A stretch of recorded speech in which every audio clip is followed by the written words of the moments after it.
À primeira vista, é só mais uma cidade. Aquelas com nome difícil de pronunciar. Uma praça central, uma padaria que vende o mesmo pão há 30 anos e moradores que te cumprimentam com um sorriso que parece retirado de manual.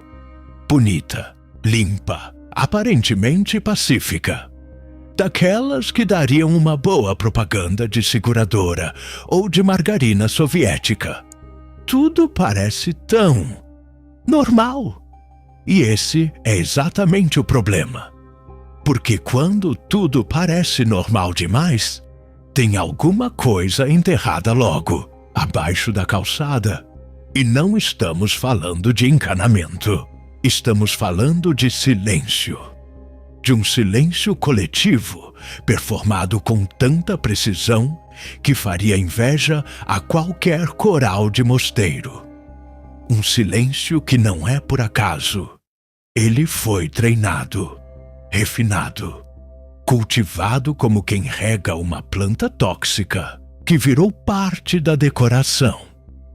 A cidade existe sim, só que ela não quer ser lembrada. Não da forma certa. Se você procurar em mapas antigos, vai encontrá-la com outro nome. Se buscar registros públicos, vai perceber que algo aconteceu ali entre 1986 e 1988. E depois foi corrigido. Corrigido como se a realidade fosse um texto mal escrito e alguém com autoridade demais tivesse acesso ao botão editar memória coletiva. O mais desconcertante: os moradores não agem como quem esqueceu. Agem como quem foi instruído a agir, como se não lembrasse. E esse detalhe muda tudo. Porque esquecer é humano, mas fingir que não houve nada, com coordenação, com calma, com cortesia, isso exige ensaio. Teve um caso curioso. Um turista desavisado, fotógrafo amador, resolveu visitar a cidade para fazer um ensaio com a arquitetura do leste europeu. Essas coisas que gente entediada faz com drone e filtro sépia. Ele chegou, tirou algumas fotos da praça, registrou um coreto abandonado com aparência de ter sido reformado às pressas e desapareceu. Não no sentido cinematográfico, com gritos e perseguição. Sumiu socialmente, apagou as redes, abandonou os arquivos, mudou de nome. Um amigo dele disse que, depois da viagem, ele só queria viver uma vida mais silenciosa. Detalhe: o cara era DJ de rave. Tava acostumado com 200 BPM. Depois dessa cidade, virou adepto de tai chi e jardinagem. Coincidência? Talvez. Mas esse tipo de coincidência parece que anda de mãos dadas com essa cidade. Outra coisa estranha: ninguém tem lembrança clara de eventos públicos antes de certo ano. Nada de festas tradicionais, nada de casamentos na igreja, nada de celebrações locais. Quando você pergunta, eles respondem sempre com a mesma expressão desconfortável, aquela cara de quem lembra de algo e decide esquecer na hora, como quem viu o ex com alguém mais bonito. O máximo que dizem é: essa época foi complicada. E imediatamente mudam de assunto e de tom. Você também não encontra jornais antigos na biblioteca. Pergunta pelo acervo, te levam até uma sala com armários vazios e dizem que houve umidade. Curioso que só os arquivos entre 1985 e 1988 foram danificados. O resto tá impecável, até demais. E claro, tem a parte mais surreal. A cidade tem menos habitantes registrados hoje do que tinha na década de 70. Isso em pleno século XXI, com migração, crescimento, urbanização e toda a ladainha de desenvolvimento que os panfletos do governo adoram imprimir. A população encolheu, mas ninguém saiu, pelo menos não oficialmente. Quando você pergunta sobre alguém que morava ali, a resposta padrão é: "Ah, eles se mudaram." Mas ninguém sabe para onde, nem quando, nem por quê. Eles simplesmente não estão mais e ninguém questiona. Porque questionar seria admitir que houve algo. E admitir que houve algo significa que você não entendeu as regras do jogo. E nessa cidade, quem não entende as regras, joga sozinho. Então tudo continua funcionando. A escola, o mercado, a igreja. As senhoras varrem a calçada como se varressem qualquer indício de passado. As crianças brincam sem saber que nasceram num lugar com memória podada. Os jovens saem para estudar fora e voltam mais calados do que foram. E você percebe que a cidade não é feita de pessoas. É feita de lacunas com sorrisos por cima. É como uma maquete perfeita de cidade. Só que, se você apertar com o dedo, o fundo cede.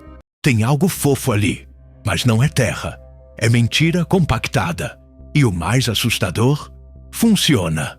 O silêncio virou sistema. O esquecimento virou rotina.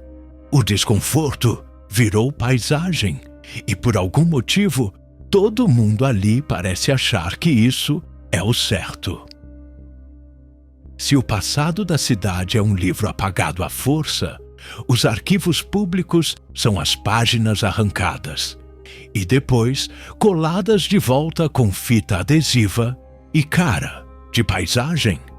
O problema é que mesmo quando tentam esconder tudo com um verniz de normalidade, sempre sobra um detalhe torto, um nome que não bate, uma data que não faz sentido.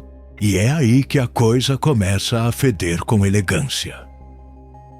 A primeira pista surgiu graças à obsessão de um professor aposentado, desses que não conseguem viver longe de uma máquina de xerox. Ele resolveu digitalizar os registros antigos da escola municipal, só por hobby. E foi ali, entre provas de geografia e boletins amarelados, que ele percebeu a primeira aberração. Entre o fim de 1986 e o começo de 1987, todos os alunos da escola foram substituídos. Todos. Mesmas turmas, mesma estrutura de ensino, mesmos professores. Mas nenhuma criança registrada antes daquele período apareceu nas listas seguintes. Como se tivessem trocado a população infantil de uma cidade inteira da noite para o dia. Detalhe: ninguém comentou nada nos documentos. Não houve luto, mudança, protesto. Só silêncio e novos nomes. Alguns com a mesma caligrafia, como se alguém tivesse copiado à mão. Outros com sobrenomes inexistentes nas gerações anteriores.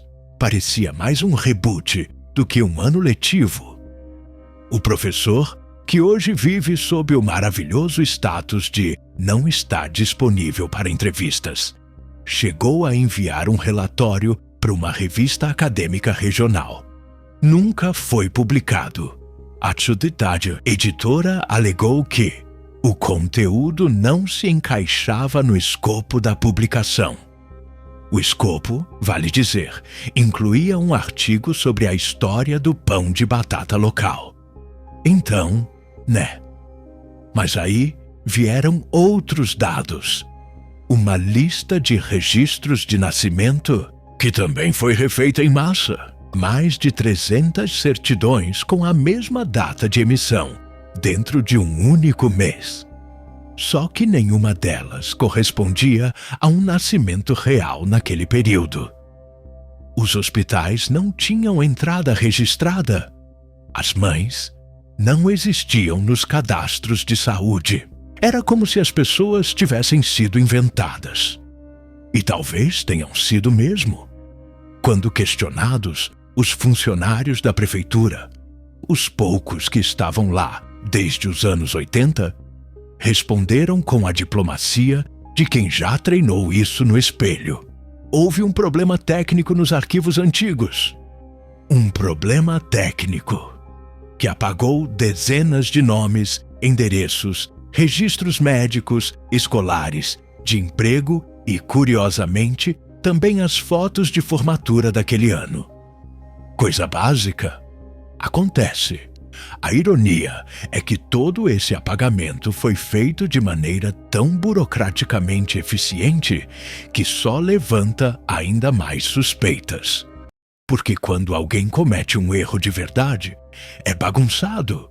Tem rabisco, tem justificativa errada, tem retrabalho. Aqui não, tudo limpo, liso, sem rastros. É como se alguém tivesse limpado o sistema com luvas brancas. E se você acha que isso foi um caso isolado, lamento te informar. Outros registros civis também foram alterados no mesmo período. Títulos de eleitor, registros de propriedade, matrículas escolares, até listas telefônicas. Sim, elas existiam. Mostram que certos sobrenomes sumiram do mapa, como se as famílias tivessem evaporado. Ou, mais provável, como se tivessem sido tiradas da história com a precisão cirúrgica de quem sabe o que está fazendo. O que levanta uma pergunta que ninguém quer responder. Por que alguém reescreveria uma cidade inteira? E mais, como você convence uma população a aceitar essa reescrita sem levantar a sobrancelha? Talvez a resposta esteja no medo. Mas não o medo comum, aquele do tipo, e se der ruim?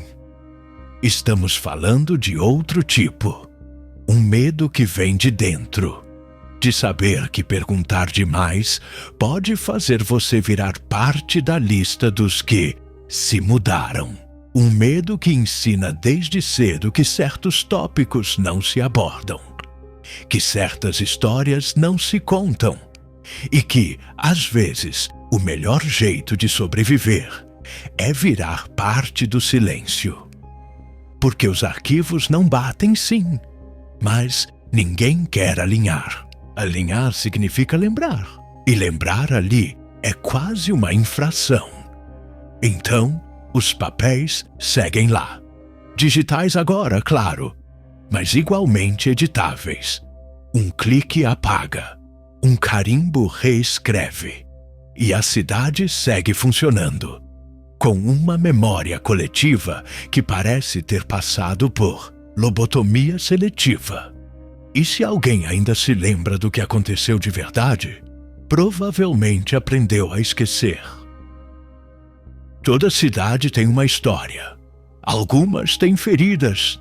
Essa aqui tem um buraco, um espaço em branco, colado com pequenos pedaços de memória coletiva, meio rasgados, meio distorcidos.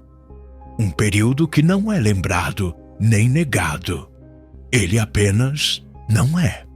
E o mais bizarro é que todo mundo ali parece saber disso e aceitar. Se você perguntar diretamente, ninguém responde. Os moradores mais velhos desviam o olhar com a prática de quem já se protegeu dessa pergunta por décadas. Os mais novos riem com nervosismo e dizem que isso é coisa que os de fora inventam. Mas em alguns momentos, em cochichos de bar ou entre frases inacabadas no salão de beleza, uma expressão aparece. Aquele inverno estranho. É sempre dito desse jeito. Como se o frio tivesse sido outro, como se o próprio tempo tivesse desacelerado ali por um curto período. Só que ninguém diz o que aconteceu nesse tal inverno.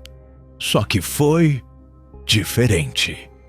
E o silêncio em torno disso é tão absoluto que chega a fazer barulho. Literalmente, o tom da conversa muda. As vozes baixam, as palavras somem. E a única coisa que sobra é o desconforto pairando no ar, como neblina que entrou pela janela e se recusou a sair. Oficialmente, nada aconteceu entre 1986 e 1987. Nada. Nenhuma obra pública registrada. Nenhuma celebração local. Nenhum jornal impresso. Nem mesmo o habitual desfile cívico da primavera, que existe há décadas antes e depois. Exceto nesse intervalo. É como se o tempo tivesse dado um passo para o lado e a cidade fingido que não percebeu. Um fragmento de jornal que escapou da destruição. Preservado por um colecionador aleatório que aparentemente nunca soube que estava guardando um crime histórico em microfilme, menciona um incidente técnico com evacuação provisória. Isso é tudo, uma frase. Nada de data, nada de número, nada de local exato. Só a frase. E o detalhe curioso: essa edição nunca foi distribuída. Ela foi impressa e recolhida no mesmo dia. A gráfica alegou erro de edição, mas a matéria nunca foi reimpressa, nem corrigida, nem mencionada de novo. Anos depois, um documentarista estrangeiro tentou visitar a cidade para filmar sua arquitetura preservada. Aquelas construções típicas do leste europeu, austeras e melancólicas. Ele foi recebido com hospitalidade. Chá, biscoitos, sorrisos. Mas quando começou a fazer perguntas sobre o tal inverno, o clima esfriou. Literalmente. A hospedagem foi cancelada. O tradutor local desapareceu. E as gravações que ele conseguiu fazer sumiram. O HD foi danificado por umidade. Segundo ele mesmo, numa entrevista em que sua expressão facial parecia estar sendo controlada por alguém fora do quadro. Mais tarde, ele confessou a um colega que o que mais o incomodou não foi o bloqueio, foi o comportamento. A cidade inteira parecia agir em sincronia, como um mecanismo bem treinado. Ninguém dizia que não sabia de nada. Diziam com convicção que nada havia para saber. E isso é bem mais sinistro. Houve tentativas de coletar depoimentos anônimos, claro. Mas a maioria dos relatos é fragmentada, nebulosa, sempre interrompida por frases como "esquece isso, não é bom falar", ou a campeã: "se você não viveu, melhor nem tentar entender". Só que um relato em específico escapou. De uma senhora chamada Lídia, que morava na cidade desde criança e mudou-se logo após esse período misterioso. Ela contou, em um fórum online que saiu do ar pouco depois, que naquele inverno houve um som constante, vindo de longe, mas que parecia em toda parte. Um zumbido, quase uma vibração, que durou dias. E então, tudo parou. E no dia seguinte, a cidade estava diferente. As pessoas falavam mais baixo. As ruas pareciam mais largas. E os rostos, ela diz com todas as letras, os rostos não eram mais os mesmos. Isso, claro, pode ser distorção da memória, ou delírio, ou trauma mal processado, ou exatamente o que aconteceu. Porque às vezes o que assusta não é o fato em si, mas o consenso em torno do esquecimento. A cidade não apagou uma tragédia. Ela apagou o fato de ter existido uma tragédia. Apagou a linguagem que poderia descrevê-la. Apagou as pontes que levariam alguém a perguntar. E reconstruiu uma rotina tão perfeitamente normal que qualquer tentativa de questionar parece uma grosseria. Ninguém ali nega o passado. eles apenas vivem como se ele nunca tivesse existido. E isso é infinitamente mais perturbador, porque o esquecimento coletivo pode até proteger, mas também sepulta. E quando a memória é enterrada viva, ela não morre. Ela só espera. E um dia, alguém vai lembrar. Alguém vai perguntar alto demais. E aí, talvez, a cidade tenha que decidir entre fingir de novo ou contar o que não tem nome. O mais inquietante é que mesmo depois de tudo isso, do sumiço, do silêncio, dos documentos com cheiro de reescrita, a cidade continuou funcionando. Quer dizer, pelo menos aparentemente. Porque se você for lá hoje, vai encontrar gente na feira, carro passando devagar demais nas ruas, criança indo pra escola com mochila colorida. Vai ver alguém podando a grama da pracinha. Um casal discutindo baixinho na fila do correio. Tudo perfeitamente domesticado. Uma cidade como qualquer outra, até você reparar nos detalhes. Por exemplo, todo mundo fala baixo. Não é exagero, é quase uma política informal. Você entra num café e o barulho da máquina de expresso é o som mais alto do lugar. A conversa sempre medida. As palavras cuidadosamente escolhidas. E ninguém fala sobre antes. Antes é uma época sem adjetivo, sem referência, sem valor. É só uma margem borrada que todo mundo aprendeu a contornar. E aí tem os jovens, porque, em tese, eles não viveram nada daquilo. Nasceram depois do evento, depois do rearranjo, mas parecem saber instintivamente que certas perguntas não se fazem. Tem adolescente lá que nunca viu uma fotografia da cidade antes de 1987. Quando questionados, dizem que não tem muito interesse. É só história velha. Ou o clássico, meus pais não gostam de falar disso. Pois é, ninguém gosta. Uma coisa particularmente desconcertante é o bloqueio digital. Sim, existe internet, mas filtrada. Sites abrem lentamente. Palavras-chave somem de resultados. Certas pesquisas voltam com mensagens de erro como conteúdo não disponível para sua região, mesmo quando o conteúdo é uma foto da própria praça da cidade em 1980. Existem fóruns locais, mas todos são moderados com uma mão invisível que sabe exatamente o que cortar. Um usuário uma vez postou um print de um jornal antigo. Foi banido na hora. E o post deletado em menos de 2 minutos. Perguntaram por quê? Resposta do moderador: manutenção da harmonia. E se você acha que isso é exagero, experimente tentar fazer uma pesquisa sobre a cidade em bancos de dados nacionais. As informações básicas estão lá: população, economia, índice de desenvolvimento.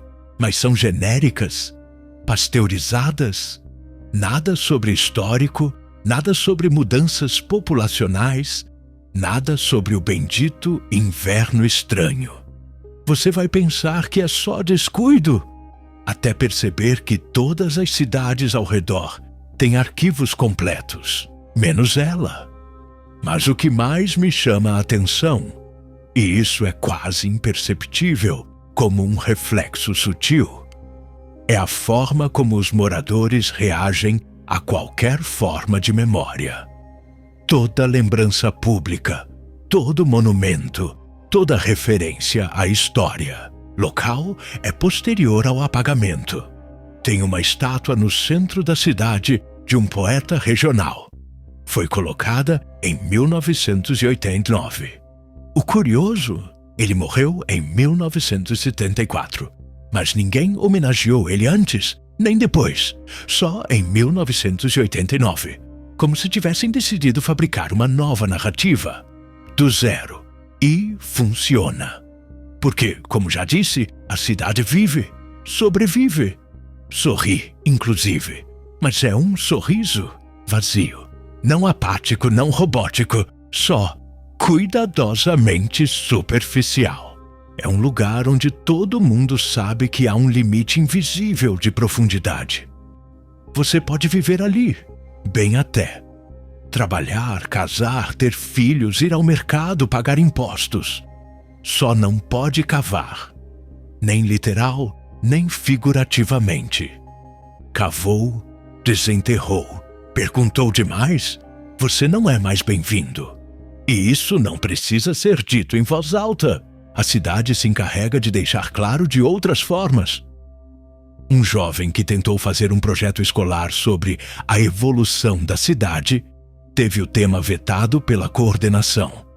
Motivo oficial: falta de material confiável. Curioso, né? Uma cidade inteira e nenhum material confiável sobre a própria história. Mas se você quiser fazer um mural sobre o clima local ou a produção de batatas, aí sim está liberado. Vai com Deus. A vida ali depois do apagamento é uma simulação bem produzida. Uma espécie de teatro contínuo, onde cada morador aprendeu, desde cedo, o papel que deve desempenhar. Alguns se conformaram, outros esqueceram por conveniência. E tem aqueles que talvez lembrem, mas preferem calar, porque às vezes o custo de lembrar é maior que o trauma de esquecer. No fim das contas, a cidade é um organismo vivo com um tumor bem escondido, mas não removido, só cauterizado. E qualquer tentativa de tocar nele causa reações imediatas. Uma contração, um estranhamento, um leve afastamento da comunidade, como se você tivesse soltado uma frase imprópria no meio de uma missa. Você pode viver lá, sim, contanto que entenda uma coisa: aquela cidade não quer ser desvendada, ela quer ser funcional. E funcionalidade, nesse caso, significa não olhar para trás. Significa não ligar os pontos. Significa sobreviver, mesmo que isso custe a verdade. E o mais estranho é que funciona. O silêncio virou uma espécie de escudo. Não protege do passado, mas esconde o estrago. E pelo visto, isso é o suficiente. Até alguém, em algum momento, tropeçar de novo na pergunta errada ou simplesmente se recusar a esquecer. Tem gente que acha que esquecer é um alívio, um tipo de anestesia emocional. A falha da memória como um dom involuntário do cérebro para preservar o corpo. Faz sentido, até você observar o que isso custa. E nessa cidade, o preço do esquecimento não é pago em lágrimas ou monumentos vazios. Ele é pago com a realidade ficando torta, como um quadro bonito, mas pendurado por um prego solto. Primeiro, tem os efeitos sutis, pequenos demais para serem noticiados, mas estranhos demais para serem coincidência. Um aumento gradual, constante, silencioso nos casos de amnésia localizada. Nada grandioso, nada cinematográfico. Só esquecimentos estranhos. Gente que sai para buscar pão e esquece o caminho de volta. Crianças que param no meio de frases e não lembram o que estavam dizendo. Velhos que contam histórias que ninguém confirma e depois juram nunca ter dito nada. Esses dados, aliás, não vêm de curiosos conspiratórios, mas de um relatório médico publicado discretamente por uma universidade da região. O documento analisava padrões neurológicos em comunidades isoladas e apontava uma coisa muito específica. Naquela cidade, a incidência de distúrbios dissociativos leves era 4 vezes maior que a média nacional. Tradução: mais gente do que o normal, desconectada da própria experiência de vida. Só que o relatório foi retratado 2 meses depois. Motivo? Erro metodológico. Sempre é. O autor nunca falou publicamente sobre o assunto e, desde então, trabalha com saúde preventiva em uma clínica de bairro, bem longe de qualquer tipo de microfone. O ponto é que esquecer tem um preço, sim, e ele é cobrado com juros. Não só na mente das pessoas, mas no tecido da cidade. Você sente isso ao andar por lá, algo no ar, como se as ruas estivessem meio entorpecidas. Os lugares públicos funcionam, mas sem vida real. Os rostos, embora simpáticos, têm aquela expressão de fundo de tela, bonitos, agradáveis e vazios. Um sorriso de que tudo está bem, só que ninguém acredita muito nisso. Nem quem sorri, e há quem diga que não é só psicológico, que o esquecimento afetou até a estrutura da cidade. Prédios reformados de forma estranha, casas com cômodos trancados que ninguém usa, um posto de saúde que nunca foi inaugurado, embora conste como ativo há mais de 20 anos, e um depósito público fechado, silencioso, constantemente vigiado, cuja função ninguém sabe explicar. Pergunte o que tem lá dentro. As respostas variam. Arquivos, equipamento velho, papelada. Mas ninguém nunca viu e ninguém quer ver. É como se todos soubessem que abrir aquela porta seria reabrir a ferida. E feridas cicatrizadas à força costumam sangrar mais feio. Também os sonhos.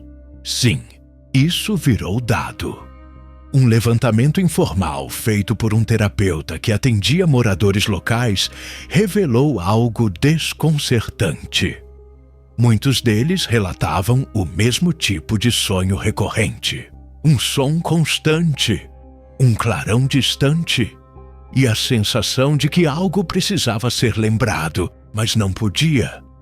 Um pesadelo coletivo em forma de aviso.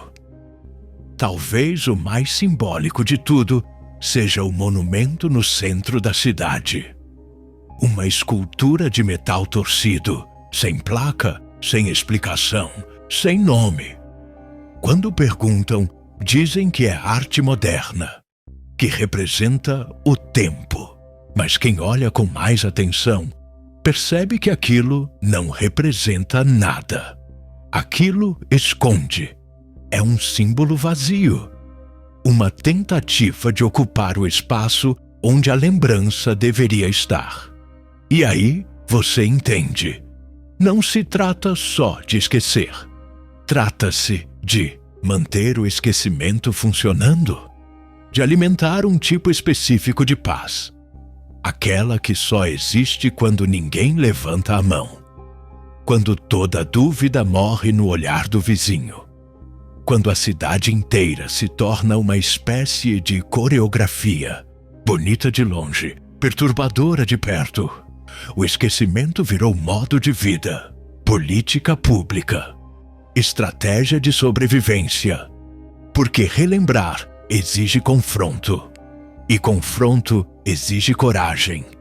E ninguém ali quer bancar o corajoso.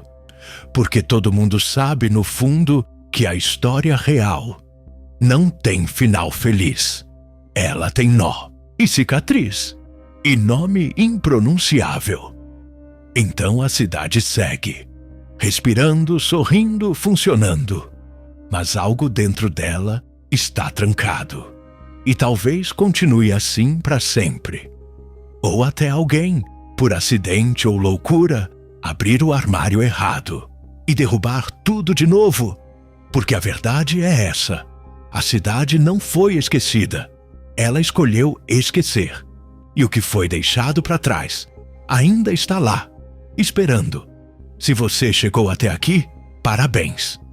Atravessou uma cidade inteira feita de silêncio, com as luzes acesas e os olhos abertos. Poucos fazem isso.